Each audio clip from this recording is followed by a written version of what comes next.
전능하사 천지를 만드신 하나님 아버지를 내가 믿사오며 그 외아들 우리 주 예수 그리스도를 믿사오니 이는 성령으로 잉태하사 동정녀 마리아에게 나시고 본디오 빌라도에게 고난을 받으사 십자가에 못 박혀 죽으시고 장사한 지 사흘 만에 죽은 자 가운데서 다시 살아나시며 하늘에 오르사 전능하신 하나님 우편에 앉아 계시다가 저리로서 산자와 죽은 자를 심판하러 오시리라. 성령을 믿사오며 거룩한 공회와 성도가 서로 교통하는 것과 죄를 사하여 주시는 것과 몸이 다시 사는 것과 영원히 사는 것을 믿사옵나이다. 아멘. 함께 393장, 찬송가 393장 찬양하도록 하겠습니다. 1절과 3절을 찬양하도록 하겠습니다. 오 신실하신 주 내 아버지여 늘 함께 계시니 두려움 없네 그 사랑 변찮고 날 지키시며 어제나 오늘이 한결같네 오 신실하신 주 오 신실하신 주 날마다 자비를 베푸시며 일용할 모든 것 내려주시니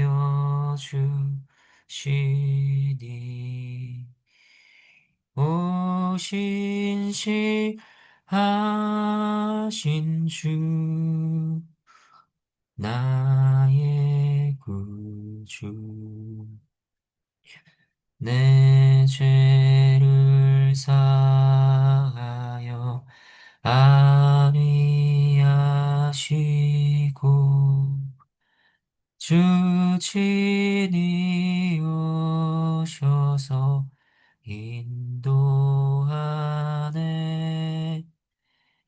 오늘의 힘되고 내일의 소망 주만이만 복을 내리시네 오 신실하신 주 오 신실하신 주 날마다 자비를 베푸시며 일용할 모든 것 내려주시니 오 신실하신 주 나의 구주 함께 기도하도록 하겠습니다. 하나님 아버지 참으로 감사를 드립니다. 하나님께서는 신실하신 아버지가 되셔서 늘 저희의 필요를 채우시며 영적인 필요 또한 채우시며 저희가 주의 말씀 앞에서 지도를 받고 채용을 받게 하십니다. 그 신실하신 하나님께서 오늘 이 아침에도 그 말씀 가운데 깨달음 있게 하시고 그 말씀이 마음과 심령과 삶에 적용이 되도록 은혜를 베풀어 주시옵소서. 감사를 드리며 예수 그리스도의 이름으로 기도합니다. 아멘. 오늘 함께 보실 하나님의 말씀은 요한계시록 1장 1절에서 8절 말씀입니다. 하나님의 말씀을 받들어 읽겠습니다. 예수 그리스도의 계시라. 이는 하나님이 그에게 주사 반드시 속히 일어날 일들을 그 종들에게 보이시려고 그의 천사를 그 종 요한에게 보내어 알게 하신 것이라. 요한은 하나님의 말씀과 예수 그리스도의 증거, 곧 자기가 본 것을 다 증언하였느니라. 이 예언의 말씀을 읽는 자와 듣는 자와 그 가운데 기록한 것을 지키는 자는 복이 있나니 때가 가까움이라.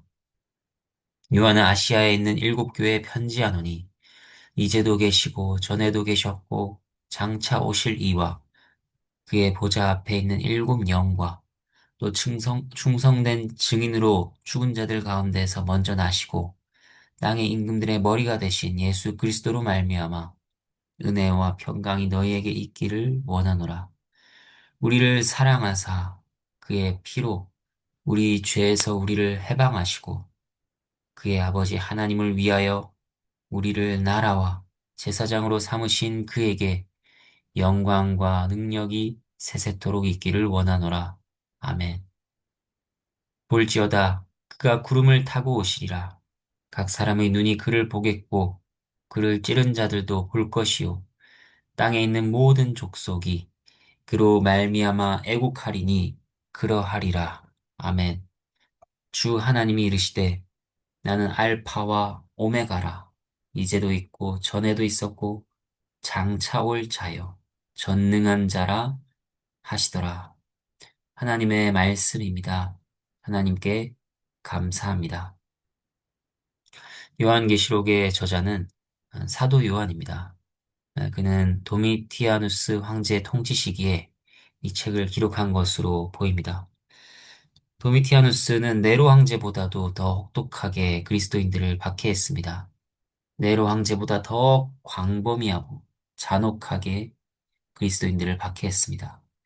이 같은 시대적 배경 속에서 사도 요한도 반모섬으로 유배되었고 그곳에서 하나님의 계시를 받아 기록한 것이 바로 요한계시록입니다. 요한계시록은 흔히 어렵고 신비로운 책으로 여겨집니다. 하지만 사실 요한계시록은 고난과 핍박 속에 있던 초대교회 성도들에게 예수 그리스도의 승리와 그분의 다시 오심을 확신시키며 위로와 소망을 주었던 말씀입니다. 혼란스러운 세상을 살아가고 있는 우리에게도 요한계시록은 여전히 유효한 하나님의 위로와 소망의 말씀을 담고 있습니다.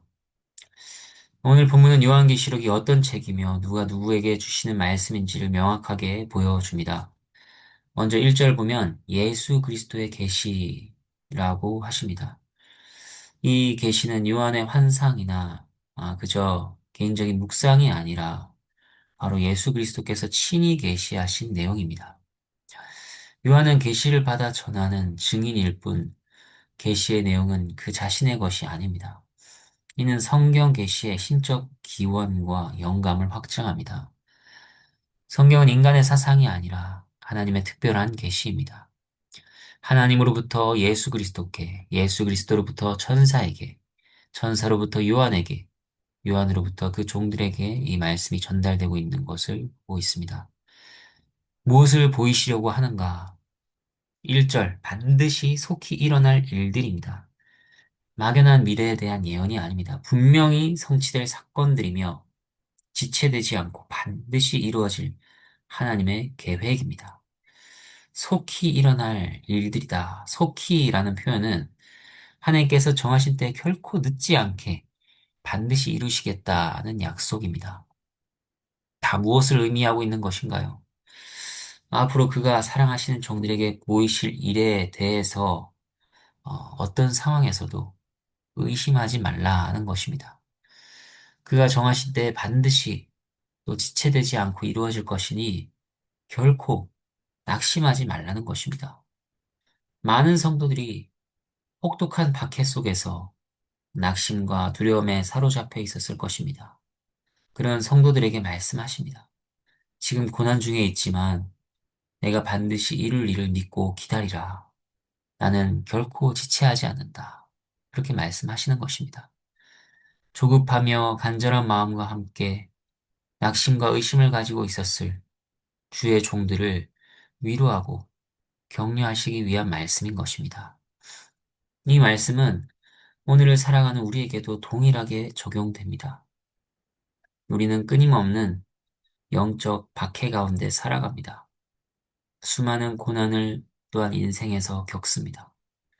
그러나 그러한 가운데 있을지라도 낙심하는 것이 아니라 하나님의 시간표 안에서 모든 일이 정확히 이루어질 것을 믿으며 신자는 그렇게 신실하게 기다려야 하는 것입니다. 3절과 4절은 요한계시록의 수신자에 대해 더 구체적으로 알려줍니다. 4절은 아시아에 있는 7교회라고 합니다.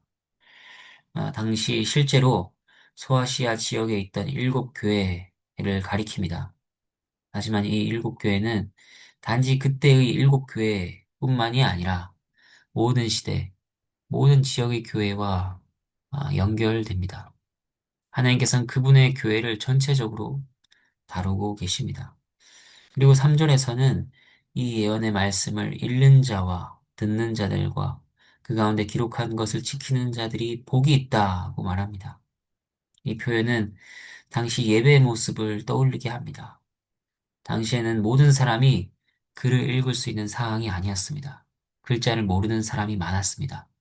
그래서 예배 중에 특별히 구분된 사람이 공적으로 성경을 낭독했고 회중은 그 말씀을 들었습니다. 그렇기 때문에 요한의 말은 이 계시의 말씀이 단순히 개인에게만 전해지는 것이 아니라 공적인 예배의 자리에서 낭독되어야 할 말씀임을 강조하는 것입니다.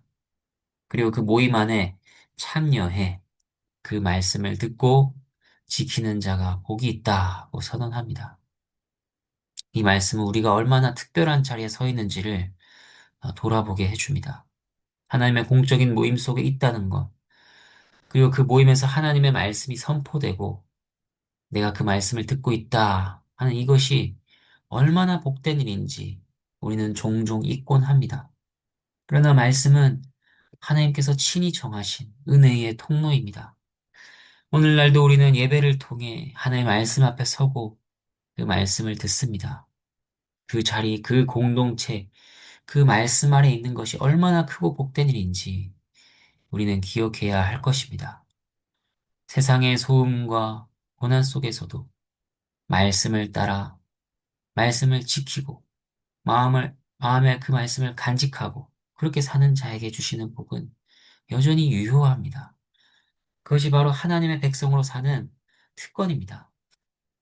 그러므로 우리는 그 말씀을 귀하게 여기고 예배의 자리를 소홀히 여기지 말아야겠습니다. 이제 4절과 5절의 인사말을 보겠습니다.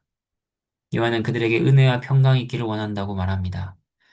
그 은혜와 평강은 삼위 하나님으로부터 오는 것입니다.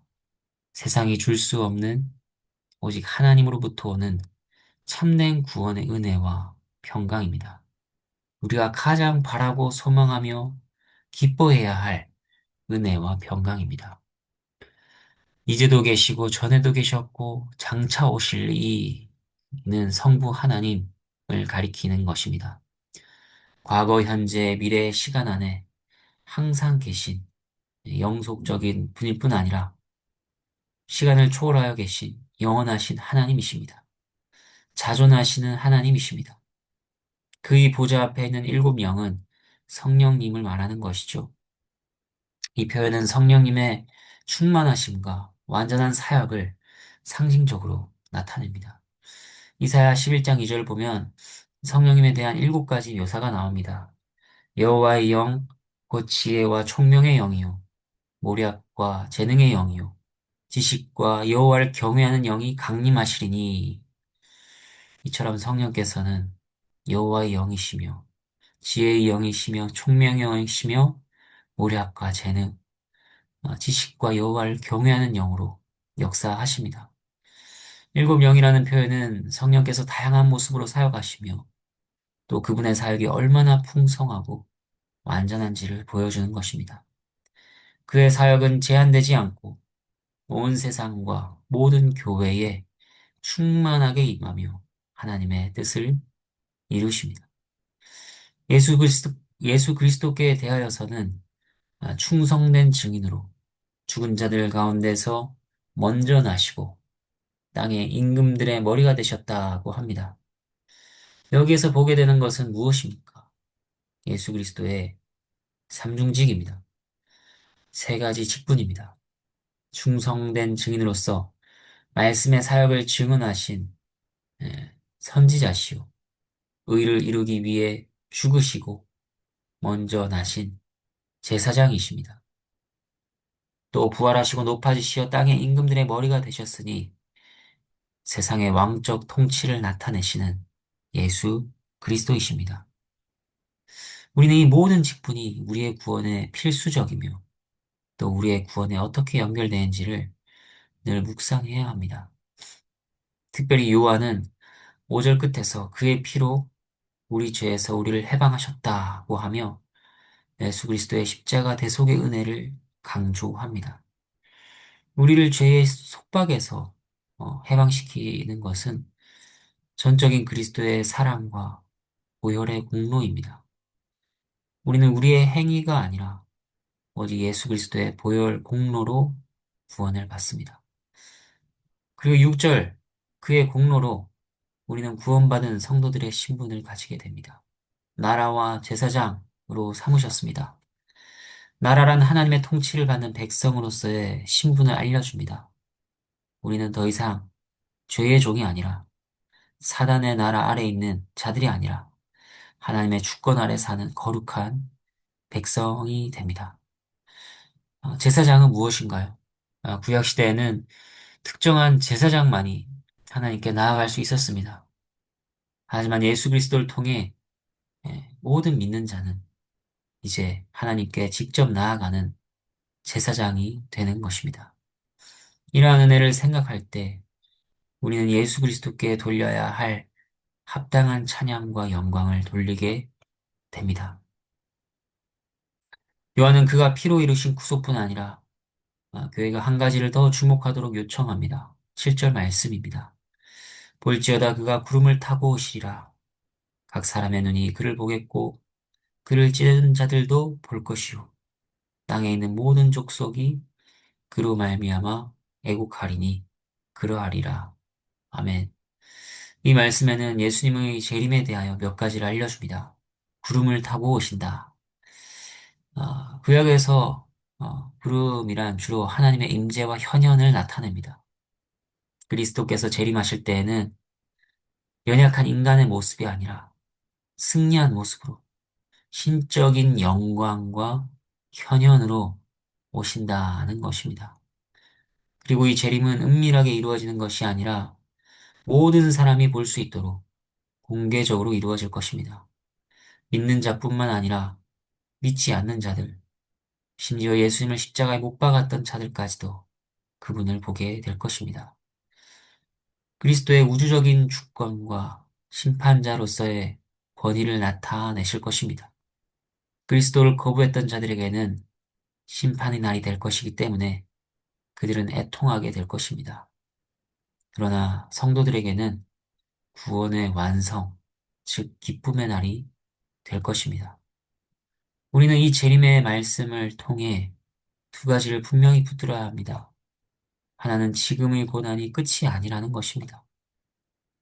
분명히 이 새로운 날이 올 것입니다. 또 하나는 그날이 반드시 오며 준비된 자에게는 영광의 날이 될 것이라 하는 사실입니다. 예수님의 재림은 단지 미래의 예언이 아니라 성도에게 있어서 소망의 핵심이 됩니다. 삶의 방향을 정해주는 그러한 진리입니다. 그러므로 우리는 오늘도 이 소망을 붙들고 살아야 합니다. 구속의 은혜를 기억하며 재림의 영광을 소망하며 주님께서 다시 오실 날을 기다리는 거룩한 신부처럼 깨어 있어야 할 것입니다. 8절에서 하나님께서는 알파와 오메가라 자신을 알리십니다. 알파와 오메가는 헬라어 알파벳의 첫 글자와 마지막 글자입니다. 하나님께서 모든 것의 시작이요 끝이 되심을 스스로 선포하십니다. 그분은 만물의 창조주시며 만물을 종말론적인 성취로 이끄실 분입니다. 하나님의 절대적인 주권과 영원성을 우리는 생각해야 합니다. 이제 말씀을 정리하겠습니다. 요한계시록의 이 서론은 우리가 누구를 믿고 있는지, 우리가 어떤 소망을 가지고 살아가는지를 분명하게 보여줍니다.